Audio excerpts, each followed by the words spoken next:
নমস্কাৰ মৰমৰ ছাত্ৰ ছাত্ৰীসকল তোমালোকে চাই আছা স্কুল অফ নলেজ নামৰ ইউটিউব চেনেল এই ভিডিঅ'ত মই আলোচনা কৰিম আমাৰ বিদ্যালয়ৰ যোৱা বৰ্ষত হৈ যোৱা অৰ্থাৎ 2023-24 বৰ্ষত হৈ যোৱা প্ৰথম সাময়িকী মূল্যায়নৰ ক্লাছ 6ৰ কলা শিক্ষাৰ পেপাৰখনৰ আশা কৰোঁ এই ভিডিঅ'তে তোমালোকক নিশ্চিতভাৱে সহায় কৰিব গতিকে যদিহে তোমালোকে ভিডিঅ'টো ভাল পোৱা তেন্তে ভিডিঅ'টো লাইক কৰিবা যদি তোমালোকে কিবা বস্তু বুজি নোপোৱা কমেন্ট বক্সত সুধিবা আৰু তোমালোকৰ বন্ধু বান্ধৱীসকলৰ সৈতেও ভিডিঅ'টো শ্বেয়াৰ কৰিবা গতিকে আহা এতিয়া আমি এই প্ৰশ্ন কাকতখনৰ সমাধান কৰোঁ ইয়াৰে কোৱেশ্চন নম্বৰ 1ত তলৰ প্ৰশ্নসমূহৰ উত্তৰ লিখিবলৈ দিয়া হৈছিল আৰু ইয়াৰে ক নম্বৰ দিয়া আছে নলবাৰী জিলাৰ উপায়ুক্ত গৰাকীৰ নাম লিখা ইয়াত তোমালোকে মন কৰিবা আমাৰ বিদ্যালয়খন যেহেতু নলবাৰী জিলাৰ অন্তৰ্গত সেয়েহে ইয়াত নলবাৰী জিলাৰ উপায়ুক্ত গৰাকীৰ নাম লিখিবলৈ দিছে আৰু ইয়াৰ উত্তৰ হ'ব নলবাৰী জিলাৰ উপায়ুক্ত গৰাকীৰ নাম হৈছে শ্ৰীযুতা বৰ্ণালী ডেকা ইয়াৰ পিছত কোৱেশ্চন নম্বৰ 7 দিছে ভাৰতৰ ৰাষ্ট্ৰীয় সংগীতৰ ৰচক কোন উত্তৰ হ'ব ভাৰতৰ ৰাষ্ট্ৰীয় সংগীতৰ ৰচক হৈছে ৰবীন্দ্ৰনাথ ঠাকুৰ কোৱেশ্চন নম্বৰ 8 ভাৰতীয় সংবিধানৰ পিতৃ কোন উত্তৰ হ'ব ভাৰতীয় সংবিধানৰ পিতৃ বুলি ডক্টৰ বি.আৰ. আম্বেদকাৰক কোৱা হয় কোৱেশ্চন নম্বৰ 9 অসমৰ জাতীয় চৰাইবিধৰ নাম কি উত্তৰ হ'ব অসমৰ জাতীয় চৰাইবিধৰ নাম হৈছে দেওহা কোৱেশ্চন নম্বৰ 19 অসম সাহিত্য সভাৰ বৰ্তমানৰ সভাপতিগৰাকীৰ নাম কি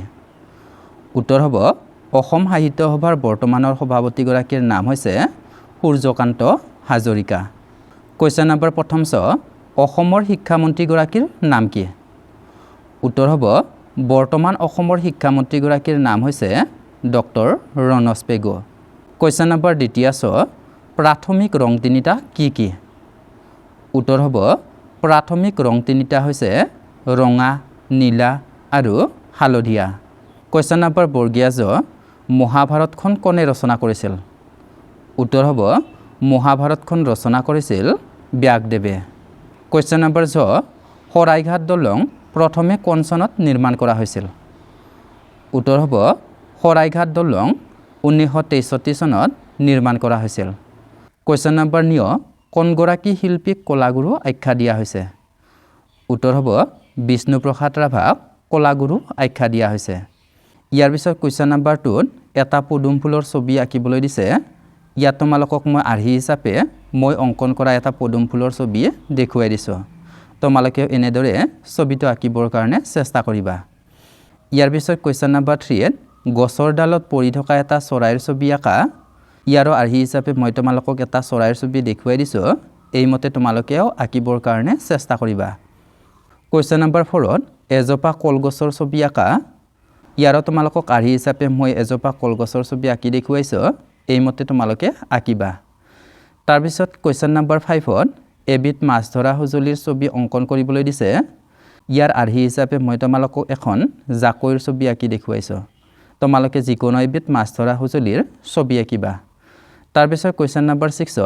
এটি ঢোলৰ ছবি অংকন কৰিবলৈ দিছে মই তোমালোকক আৰ্হি হিচাপে